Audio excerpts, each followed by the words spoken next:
चलिए कहाँ तक पढ़े थे जी? कहाँ तक पढ़े थे बोलो। देखो क्या क्या पढ़ लिए तनी एक बार रिकैप करते आए। एक बार रिकैप करते हैं जी। चलो बताओ तो पीछे से 1914 से 1918 तक क्या हुआ था?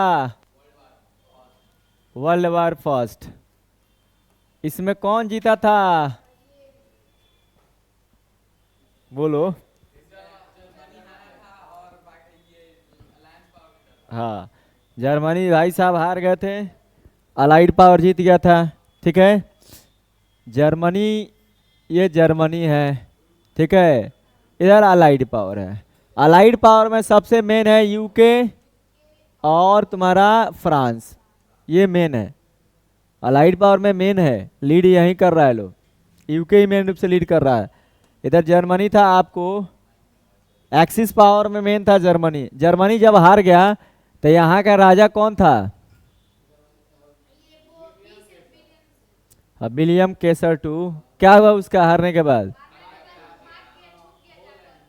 हाँ, यहाँ से राजा भाई साहब को क्या करना पड़ा? यहाँ से भागना पड़ा। सब इनका ठंडा आ गया, मिजाज ठंडा आ गया, बड़ी बेचैनी में थे। देखो इससे बहुत बड़ी सबक मिलती है, ये बहुत बड़ी सबक मिलती है। कितना बड़ा देश जर्मनी था, इतना पावरफुल हो गया था ना, अपने आप घमंड में चूर था। लड़ने क्या तैयारी खुलेगा, खुलेगी लड़ने के लिए क्या इसको लगा हुआ था? उसी तरह छोड़ दो, बस सटा खाली छोड़ दो। हाँ ले ले ले, ले। यहाँ यहाँ है, इंक है यहाँ।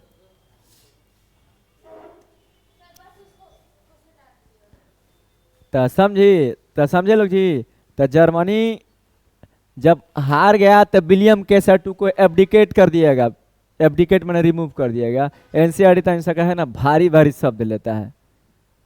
25% शब्द ऐसा है कि बिना डिक्शनरी के पता नहीं लगेगा। तो जर्मनी के यहाँ जो राजा थे एब्डिकेट हो गए, हॉलैंड चले गए। तो अब जर्मनी में कौन आया? अब जर्मनी में मैंने राजा बीमर रिपब्लिक। क्या राजतंत्र रहेगा? अब राजतंत्र खत्म हो गया, तो अब जर्मनी में आता है डेमोक्रेसी। डेमोक्रेसी में कौन आता है लो? तो वीमर रिपब्लिक जी, वाइमर रिपब्लिक आता है। ठीक है, देखिए वाइमर रिपब्लिक कब से कब तक रहते हैं जर्मनी में? 1918, एक्चुअली 1919, ये 1919 में इन लोग एक्चुअली सत्ता में संभालता है। 1932 तक ये लोग रहता है लगभग में, वीमर रिपब्लिक। ठीक है, नहीं कि यानी कि इधर हो गया 13 साल, 13 साल ये लोग रहते हैं। इसके बाद आता है हिटलर आता है जर्मनी में। हिटलर कब से कब आता है? 1932 से आता है, और 1945 में स्वाहा हो जाता है, वो भी मर जाएगा। यानी कि इधर 3 साल और 10, 13 साल ये हो रहा है जी। 13 साल ये लोग भी रहा, ये भी 13 साल रहा लो, 12 1 13, ये भी 13 साल रहा। ठीक है, अब बताइए जब वीमर रिपब्लिक जब आया था लोग, तो उस समय जर्मनी की हालत कैसी थी? जब डेमोक्रेसी ये वीमर रिपब्लिक लोग जर्मनी में आया था तो उसकी हालत कैसी थी? बहुत बुरा। काहे बुरा थी?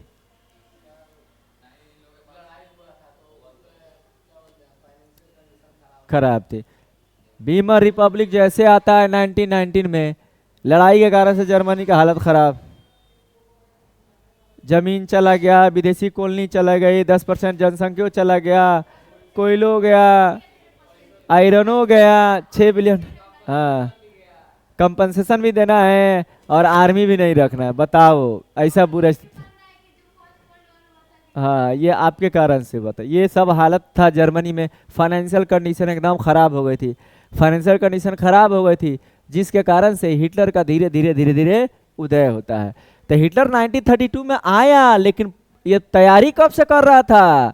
1919 से 1932 तक ये तैयारी किया है। देखो स्ट्रगल बड़ा होता है, तुम लोग 2 दिन में एकदम 2 दिन में एकदम पागल हो जाते हैं, अरे बाप रे बाप, हम एक दिन पढ़े हैं 80 में 30 गो नंबर आया। अरे भाई एक दिन में पढ़े, देखो ना हिटलर बा कैसे तैयारी कर रहा है, देख लो भाई।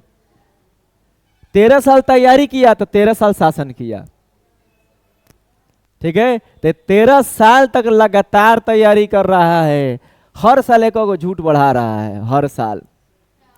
इस साल बोलेगा कि आप लोग को अच्छा जिंदगी देंगे, अगला साल बोलेगा इज्जत वापस ले आ देंगे आप लोग का, उसके अगला साल बोलेगा सबको जॉब मिलेगा।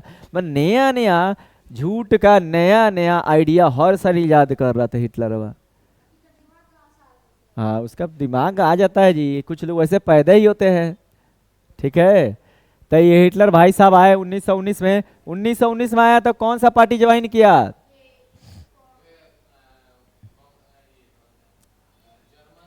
हाँ, ठीक है, जर्मन वर्कर पार्टी ज्वाइन किया। उसी पटिया का नाम क्या रख दिया? National socialist German worker party. इसी को जर्मनी के भाषा में बोलते हैं नाजी पार्टी, बोलते हैं Nazi party, Nazi party. Hitler हमारे भारत का हेल्प किया था कि नहीं? काहे हेल्प किया था बताइए, बोलो। अरे देखो, हिटलर किसके खिलाफ लड़ रहा है? यूके के खिलाफ। यूके। हमारे देश पे किसका कब्जा था? यूके का। तो हमारे जो क्रांतिकारी किससे लड़ेंगे? यूके के खिलाफ। तो हमारे दुश्मन का दुश्मन हमारा दोस्त नहीं होगा? तो हिटलर हमारा दोस्त था। तो तुम्हारे हमारे दुश्मन का दुश्मन माने है, ये आदमी है, इससे हम दुश्मन है, ये दूसरा कोई दुश्मन, तो इससे नहीं दोस्ती कर लेंगे। तो हिटलर के जो भी हमारे क्रांतिकारी लोग थे ना, वो लोग जाके हिटलर से मदद मांगते थे, मिलते थे लोग, ठीक है। तो यहाँ तक हम लोग पढ़े थे। फिर उसके बाद ये भी पढ़े थे कि डॉवेस प्लान एक अमेरिका दिया था 1924 में, 1929 तक चला। डेट थोड़ा बहुत देखो, अब कहानी पढ़ ली तो डेट दिमाग में आ जा रहा है कि नहीं। ये डवेस प्लान था कि ये हर साल कुछ लोन दे रहा था, शॉर्ट टर्म लोन दे रहा था कि जीते रहो तुम। लेकिन 1929 में जब उसका वॉल स्ट्रीट क्रैश हो गया तो डवेस प्लान रिमूव कर दिया, विड्रॉ कर लिया, जिससे 1929 में और भयानक वाली गरीबी आती है। यहाँ पे तख्ती में लोग तख्ती पर लिख कर यहाँ पे गली में घूमता था कि कोनो काम करने के लिए भैया हम रेडी है, ready to do any work, समझे।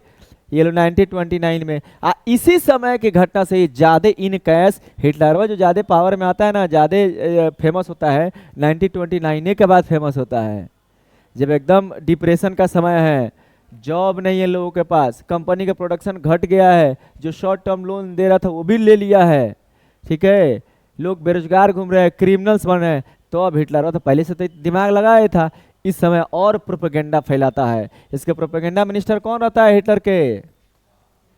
गोबेल। गोबेल रहता है, गोबेल। ये प्रोपेगेंडा मिनिस्टर, हिंदी में इसको प्रचार बोलते हैं, लेकिन शुद्ध शब्द है झूठा प्रचार करना, जितना झूठ बोल देना है प्रचार करना, फरेबी प्रचार करना। तो ये प्रोपेगेंडा मिनिस्टर इसको हिटलर को रातों रात मसीहा बना देता है कि हिटलर एकमात्र आदमी है कि वो जर्मनी की इज्जत वापस लिया देगा, हमारे दुश्मनों से बदला लेगा, जर्मनी की खोई हुई जमीन छीन लेगा। ये प्रचार करता, अब सब लोग को विश्वास हो गया कि सही में हिटलर वैसा करेगा। हिटलर वैसा वक्ता था ही, छोटो काम करता था, एकदम हाई फाई में करता था, तो लोग विश्वास कर लिया अरे यही एक बंदा है जो जर्मनी का इज्जत वापस ला देगा। और 1932 में जब इलेक्शन होता है, 1932 में जो इलेक्शन होता है जी, तो हिटलर को 37% वोट मिल जाता है। अब ये पावर में आ जाता है, चांसलर बन जाता है। चांसलर जैसे बन जाता है तो वहाँ का राष्ट्रपति बन जाता है। राष्ट्रपति बन जाता है तो 1933 में आकर वहाँ का एक एक्ट पास करेगा जिसको बोलेंगे इनेबलिंग एक्ट, और उस इनेबलिंग एक्ट के कारण से वहाँ का डिक्टेटर बन जाता है। इसका मुंह से जो निकलेगा वही नियम हो जाएगा। डिक्टेटर का मतलब यही हुआ। देखो डेमोक्रेसी को भी बर्बाद कर दिया बेचारा ये आके। तो यहाँ तक तो हम लोग पढ़े थे, अब आज से पढ़ना है हिटलर भाई साहब आगे डेमोक्रेसी को कैसे बर्बाद करते हैं, उसका आज हम लोग को देखना है। पार्लियामेंट में देखो क्या हुआ था ना, पहले जितना नियम कानून रखा था संविधान, पार्लियामेंट में एक बार आगे लगा दिया हिटलर। 1932 के आसपास में, 32-33 में पार्लियामेंट में आग लग गया तो सब संविधान जल गया, समझा। अब है नहीं, नियम कानून जल गया, उसके बाद इनेबलिंग एक्ट पास करा दिया, जो हम बोलेंगे वही संविधान हो जाएगा, वही कानून हो जाएगा। अब उसके बाद जो तांडव शुरू करता है, एक बार जो डेमोक्रेसी खत्म हुआ उसके बाद देखिएगा इसका। अब डेमोक्रेसी, यहां तक हम लोग पढ़ लिए हैं, यहां तक आप दिमाग में रखना है। इतिहास तुम चाहोगे एसएसटी कि घर पे जाके बैठ के याद करना, तो नहीं होने वाला है। क्लास में याद कर लो उसको, क्लास में ऐसा पढ़ो कि वो याद हो जाए तुमको।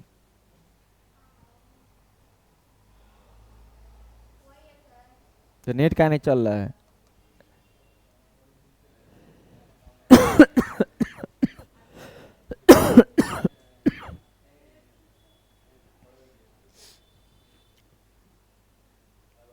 इसके बाद कौन चैप्टर शुरू होगा जी? आए, इसके बाद केमिस्ट्री, एटम एंड मॉलिक्यूल शुरू हो गया स्कूल में।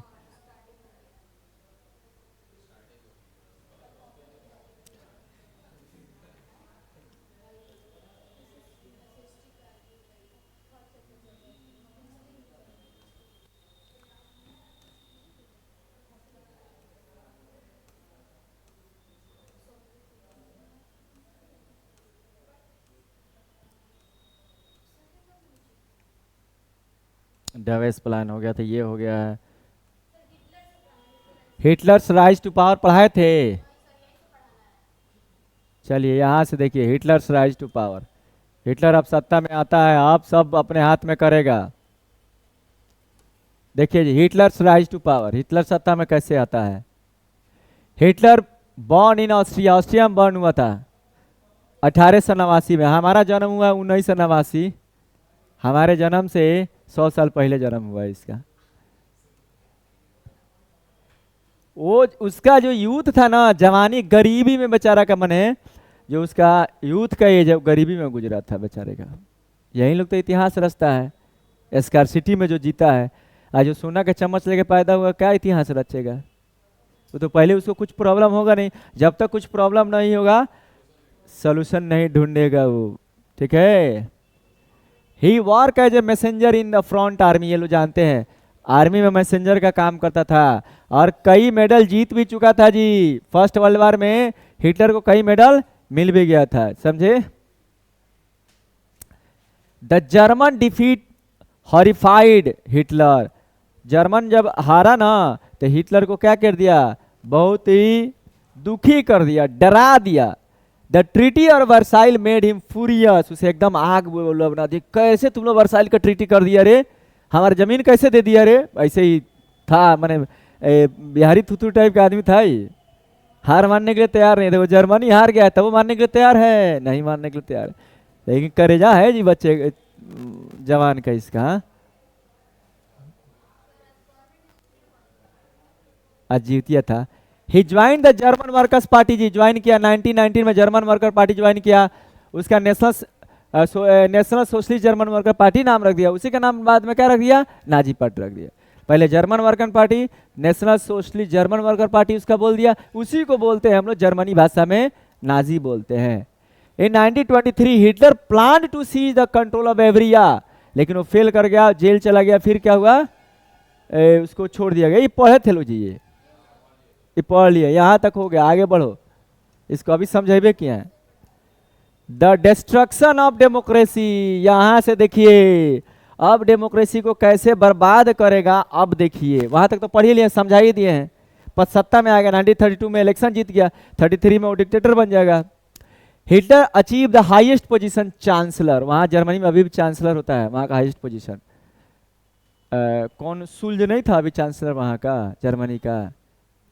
ठीक है, फ्रांस का मैक्रो है। Hitler achieve the highest position chancellor in the cabinet of the minister on 30 जनवरी 1933। 1933 को अंडर द हिंडरबर्ग जो प्रेसिडेंट होता है, उसके प्रेसिडेंसी में हिटलर को चांसलर बनाया जाता है 1933 में। जनवरी की शुरुआत है 30 जनवरी 1933 को। Hitler then plan to demolish the democracy, उसी समय प्लान कर दिया है। ये एक हिसाब से सही है, डेमोक्रेसी का एक घाटा है। मान लो एक शहर में हम कोई प्रोजेक्ट लाते हैं, हम सीएम हैं, किस शहर में प्रोजेक्ट लगते हैं, हमारा कुर्सी गिर जाता है, हम चले जाते हैं, हमने बहुत सारा पैसा इन्वेस्ट किया है, तो दूसरा सीएम आएगा तो प्रोजेक्ट में बंद कर देगा। ला ऐसे ही होता है। कहेगा कि प्रोजेक्ट बन जाएगा ना तो इसका नाम होगा, शहर बढ़िया हो जाएगा तो इसका नाम होगा, हमारा क्या नाम होगा, वो बंद कर देता है। अमरावती में ऐसे ही हुआ है। हाँ अमरावती, हैदराबाद नहीं, अमरावती। अमरावती नया सिटी बना बसा रहा था, 50 करोड़ का, 50,000 करोड़ रुपया पास हुआ, ठीक है। और नायडू से पहले, जो नायडू पहले था तो पास किया, उसके बाद वो कोनो राव आया मुख्यमंत्री, उसको बंद कर दिया, 5 साल तक प्रोजेक्ट बंद। शहर बन गया, घोस्ट टाउन बन गया। यार कितना पैसा लगा, यहाँ के नेता सब बहुत खत्म आदमी है। फिर नायडू आया तो फिर अब 1 लाख करोड़ पास हुआ है, अब फिर से बनना शुरू हुआ है। यही होता है यहाँ। तो एक हिसाब से ये डेमोक्रेसी इंडिया के लिए सही नहीं है। इंडिया जैसे लोगों के लिए ना डिक्टेटरशिप ही सही है। जब लाठी से मारेगा ना, अपने आप नियम ही लोग सीख लेगा, समझे। Fire broke out German parliament was a mystery. देखो जर्मनी के पार्लियामेंट में आग खुद लगा दिया, कहा कि हमको पता नहीं है, मैंने अपने नहीं लगा दिया होगा, लगवा दिया होगा, किसी से लगवा दिया, पार्लियामेंट में, पार्लियामेंटों को जला दिया डिक्टेटरशिप बनने के लिए, डिक्टेटर बनने के लिए। The fire decree of the 28 February 1933 suspend civics right like the freedom of speech. उसके बाद जो है ना, जो आग का जो केस हुआ, उसके बाद ये हुक्म जारी करता है, जितना सिविल राइट्स है जर्मनी में सबको बंद कर दो, ना कोई अपने मन से बोलेगा, ठीक है ना। क्या फ्रीडम ऑफ स्पीच, बोलने की आज़ादी खत्म हो गई, प्रेस की आज़ादी खत्म हो गई, असेंबली मैंने एक जगह जमा होने की आज़ादी खत्म हो गई। मैंने तुम्हारे पास प्रेस रहेगा, बोलने की आज़ादी रहेगा तो तुम कुछ नहीं लिख देगा। अब जर्मनी में ऐसा नियम लगा दिया कि कुछ भी तुमको लिखना है तो पहले सरकार को आके दिखाना है। लो अब सरकार के खिलाफ तुम कुछ लिखोगे, लेके आके दिखाओ, कहेगा इसको हटाओ नहीं तो तुमको जेल दे देंगे। तो ऐसा फ्रीडम जो है ना स्पीच का छीन लिया। हमारे संविधान में कौन सा आर्टिकल हमको फ्रीडम ऑफ स्पीच देता है? Article 19।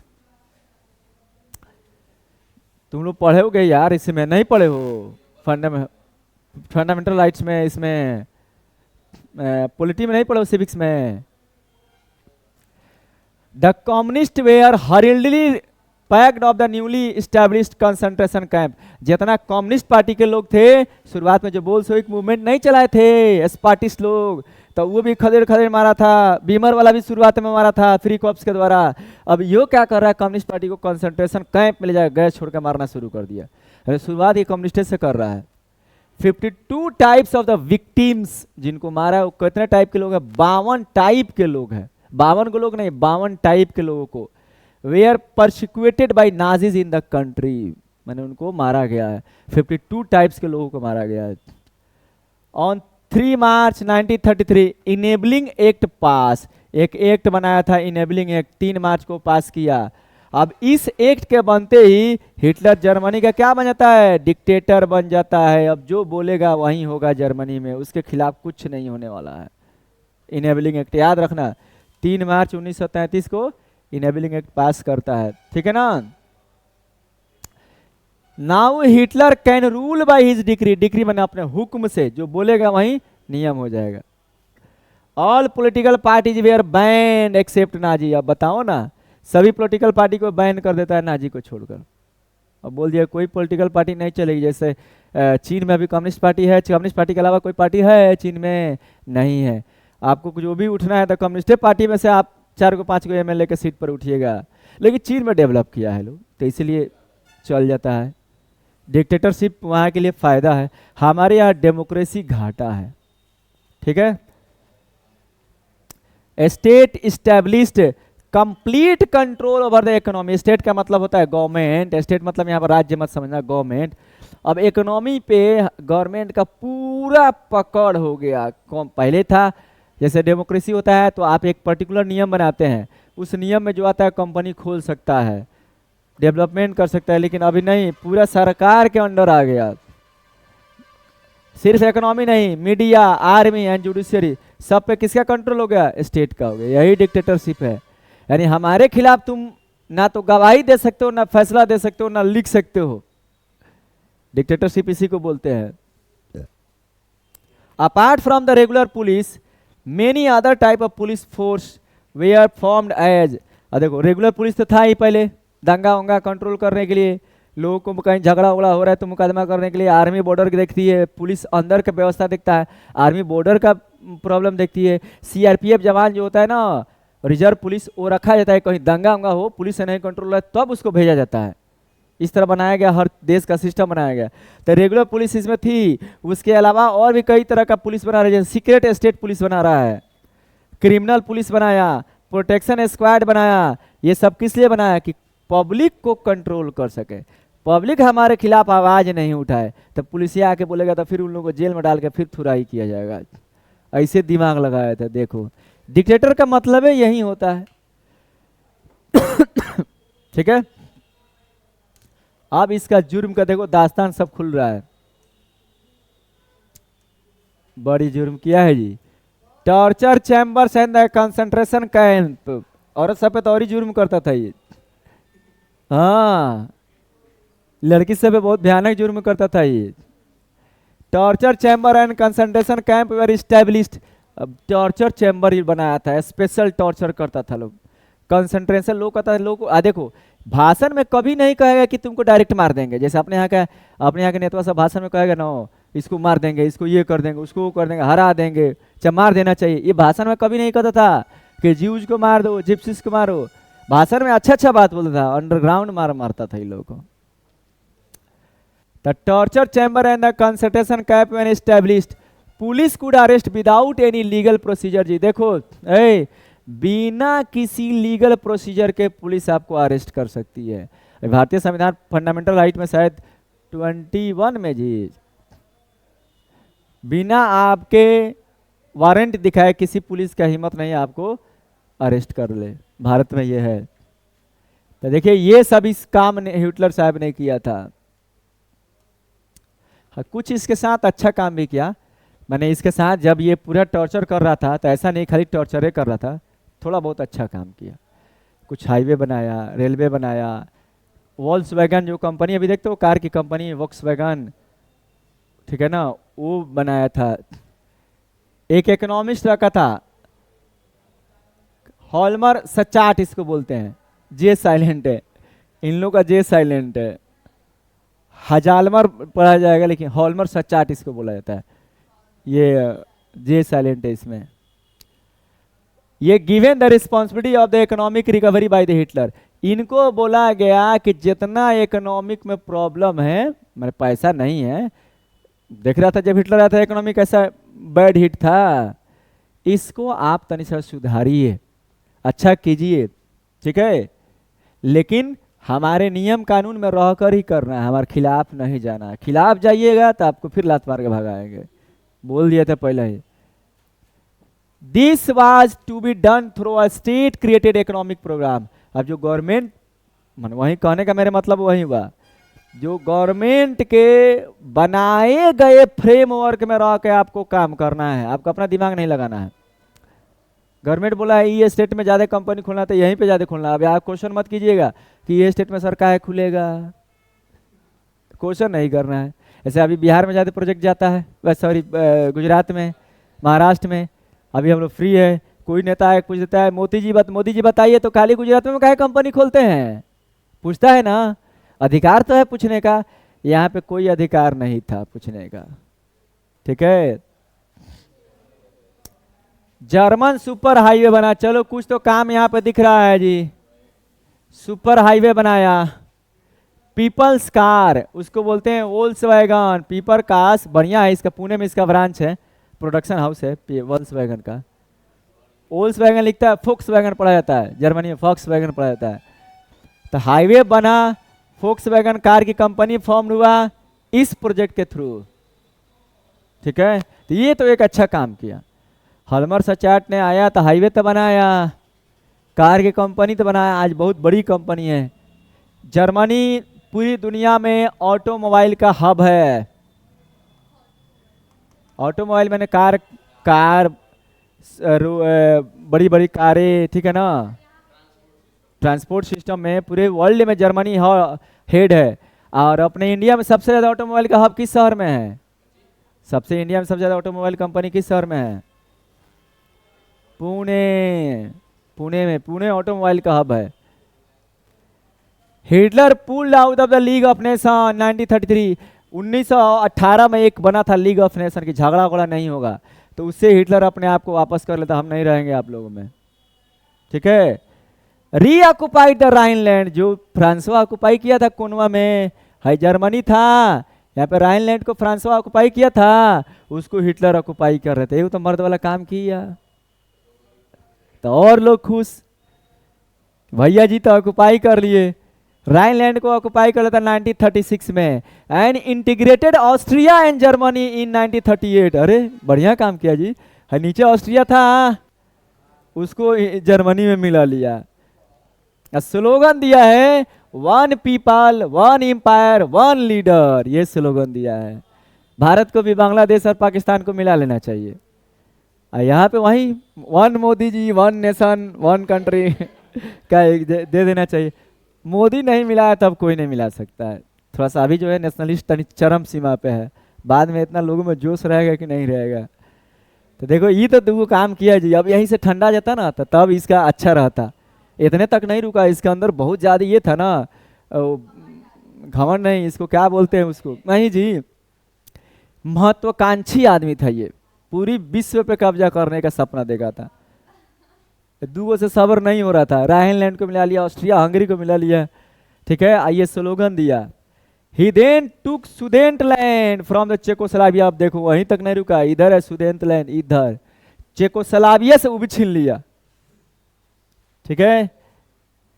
Hitler had the unspoken support of the England. देखो जब वही सब कांड कर रहा था तो इंग्लैंड इसको सपोर्ट कर रहा था। इंग्लैंड मने मन सोचा था ये जो है ना, ये जर्मनी है, ये ऑस्ट्रिया, यहाँ पे इंग्लैंड है ना, यहाँ पे बेल्जियम है, यहाँ पे इंग्लैंड है। तो इंग्लैंड अंदर अंदर सोच रहा था कि फर्स्ट वर्ल्ड वॉर में एक साथ बड़ी धोखा हुआ है ना, एक जमीन उमीन सब छिना गया है, तो बेचारे के साथ बड़ी धोखा हुआ है। हम तो पूरी दुनिया में कब्जा किए हैं, तो कम से कम 4-5 को देश पे यो कब्जा कर ले। तो इंग्लैंड का इसको सपोर्ट था जब वही सब कांड कर रहा था, तो समझे। Because England thought that Versailles treaty was harsh. देखो इंग्लैंड को लगता था कहीं ना कहीं बस वर्साइल ट्रीटी हार्श हुआ था, ठीक है। This quick success at the home and abroad seem to reverse the destiny of the country. अब तो हिटलर के सपोर्टर कहने लगा, देखो आया ना मेरा हीरो, देखो पूरा दुनिया में अब हम लोग का राज होगा, हमारी वापस आ रही है ना इज्जत, वापस आ रही है इज्जत। कहते रहे यहाँ पे देखो तो बीजेपी में कांग्रेस में लड़ाई होता है, देखे थे मोदी जी हमारा मर्द है, घुस के पाकिस्तान में मारे थे। मारता है भले आर्मी, लेकिन नाम किसका होता है, हेडे का नाम होगा। तो उसी तरह हिटलर अब तो रात दिन नाम यहाँ पे बखान होने लगा। He did not stop hair, वहीं तक नहीं रुका। इकोनॉमिस्ट सचार साहब ने उसको बोले कि सर इतना जो लड़ाई में आर्मी में जो पैसा खर्चा कर रहे हैं ना, हमारी इकोनॉमी डाउन चली जाएगी। एक एक जो वेपन होता है बहुत महंगा ना होता है। अभी तो था गुसाइल आदमी, सचातवे को लात मार के भगा दिया, भाग तुम हमारे लायक नहीं हो। To decrease the fund on army, then Hitler fired him, उसको हटा दिया, बोला कि नहीं तुम नहीं रहोगे, हटो। He chose war as the way out of the economic crisis. Economic crisis के जगह पर उसने वार को चुना। अपने इकोनॉमिक को पहले सुधारना चाहिए, 10-15 साल और ही, तब अटैक करना चाहिए। तो नहीं, पहले ही इनको हड़बड़ी था, भाई बुढ़ाने से पहले मार कर लो, तब मार को यो इकोनॉमिक क्राइसिस यहाँ पे वार को चुना। He was at the top in 1940 and signed tree party with Japan and Italy. देखो पहले ट्री पार्टी का यहाँ पे अलायंस बनाने का बड़ी रिवाज था यूरोप में। एक देश दूसरे से बना लेता कि जब झगड़ा होगा ना उससे तो तुम हमारा साथ देना, वो उससे बना लेता था, वो उससे बना लेता, इस तरह इतना ना अलायंस बना लेता था, इतना ना अलायंस बना, वो अलायंस में कारण बनता था झगड़ा का, ठीक है।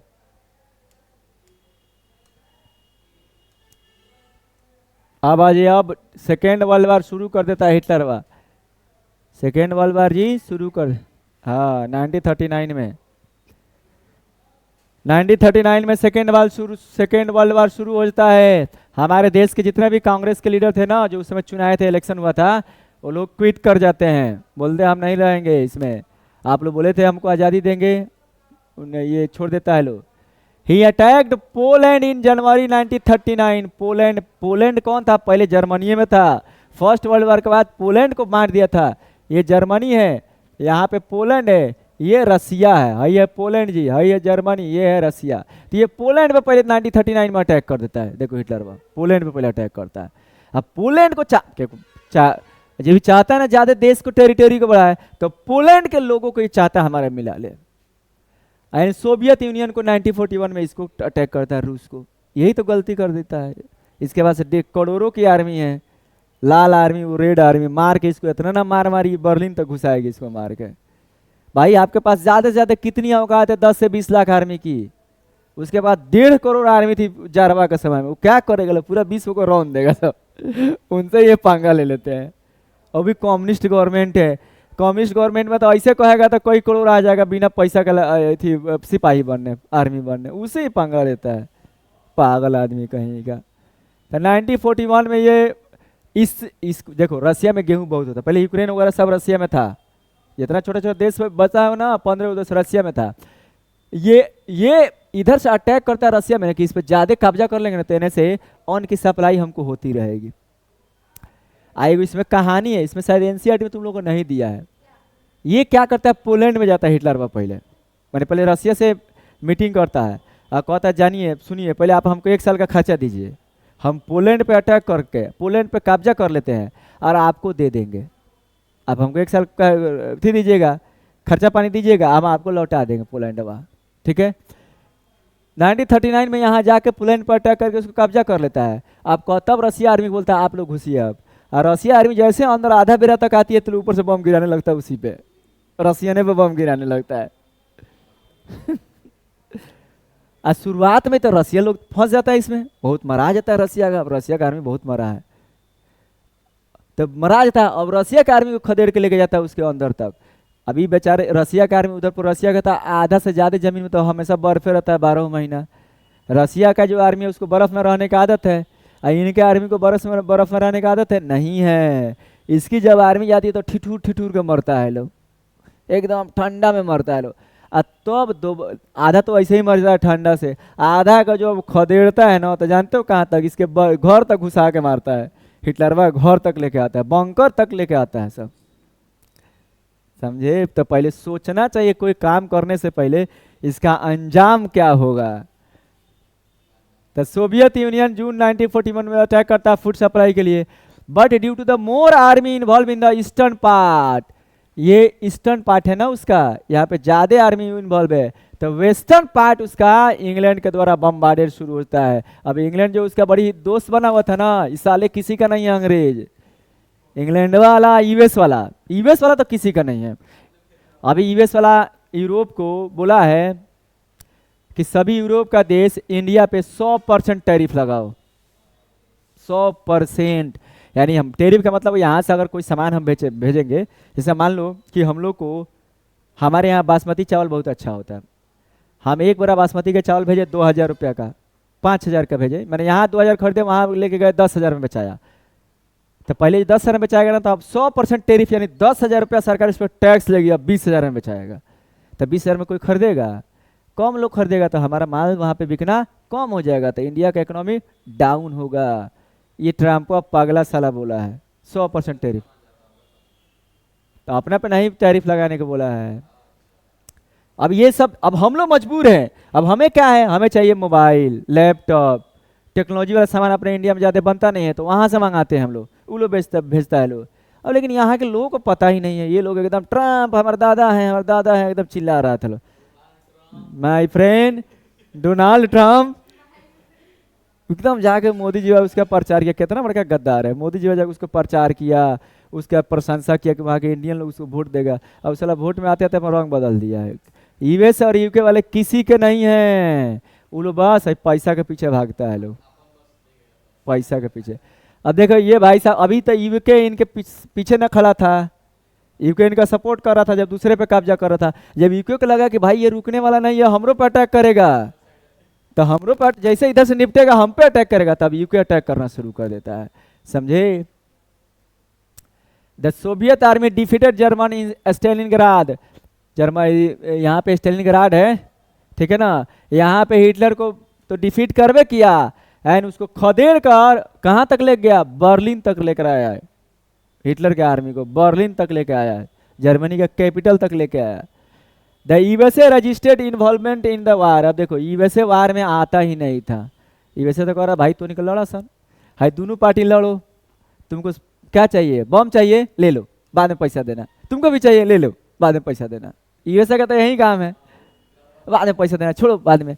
तू ताजा दे दे, तू बाद में देना, इस तरह पहले लड़वा देगा, पहले खूब लड़वाएगा। आज जब देखा कि अब लड़ाई तन से ज्यादा हमारे घाटा में आ रहा है, तब दुनिया को दिखाने के लिए आएगा, हटो हटो फैसला कर दे, हटो हटो, 2-4 को बम यहाँ गिरा देगा और 2-4 को बम यहाँ गिरा देगा, अब सबको ठंडा करके क्रेडिट लेके चला जाएगा। ये शुरुआत के ये लोग पंच है लोग, ये यूएसए लोग। आज यही ना अपने इंडिया पाकिस्तान के साथ क्या हुआ था, सिंदूर में हो रहा था, यूएसए का कोई रोल नहीं था, पूरे दुनिया में ट्रम्प बोल रहा था हम समझौता कराए, हम समझौता कराए, हम समझौता कराए। नोबेल प्राइज बोल रहा था, साले को चप्पल से उसको मारना चाहिए।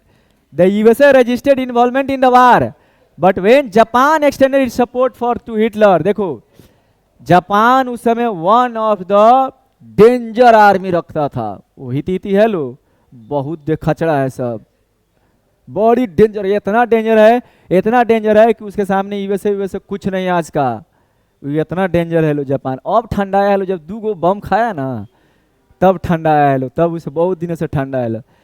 तो यूएसए जो नहीं आना चाहता था, लेकिन जापान एक गलती कर दिया था, हिटलर को सपोर्ट कर दिया और फ्रेंच को, मैंने चाइना वाला, फ्रेंच का कब्जा था चाइना पे, तो फ्रेंच इंडो चाइना को ऑक्युपाई कर दिया बम्बार्डेड करके।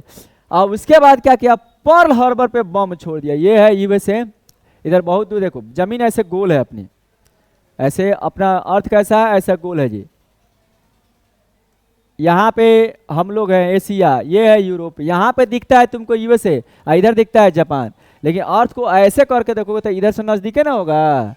अब यहीं पे यूएसए अपना देश के अंदर नहीं बनाया है, यहाँ पे एक पर्ल हार्बर है, उसका कैपिटल है होनोलुलु, वहीं पे अपना सेना का अड्डा बनाया था ये। कई सौ जहाज रखा था, कई सौ जहाज उस समय, आज हमारे पास नहीं है, अभी नहीं है। जापान यहीं से मारा था, पिचकुड़िया मारा था इसके पर्ल हार्बर पे, कई जहाज को उड़ा दिया था, कितना आर्मी को मार दिया था, बिना खदी बदी के मार दिया। यूएसए था ही कहाँ, कहीं था साला, जापान बिना खदी बदी के मार दिया, उसको उड़ा दिया। ला अब देखो तो यूएसए को मिल गया मौका।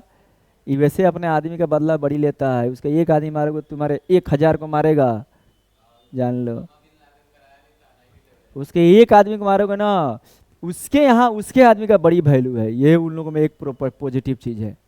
अपने वो किसी जात का, किसी धर्म का, कलुआ हो, गोरा हो, कोई हो, एक को आदमी उसके यहाँ है ना, उसका अपना सिटीजन, उसका वो बहुत वैल्यू करता है।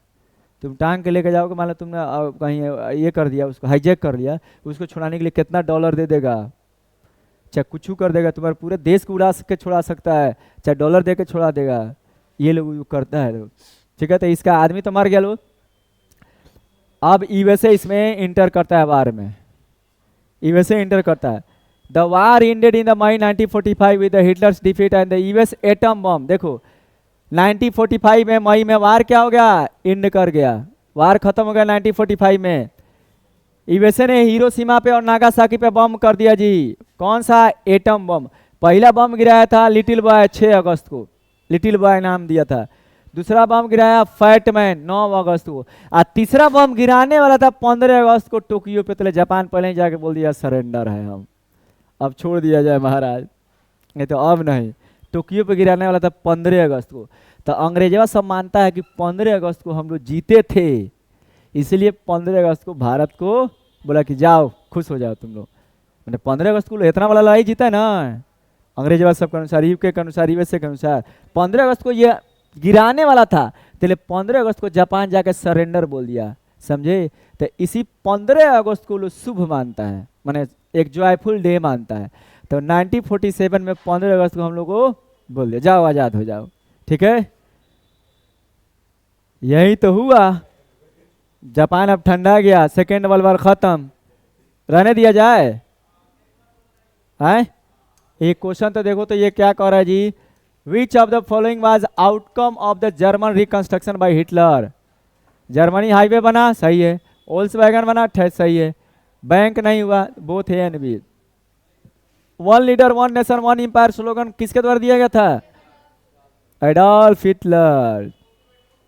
चलिए रहने दिया जाए।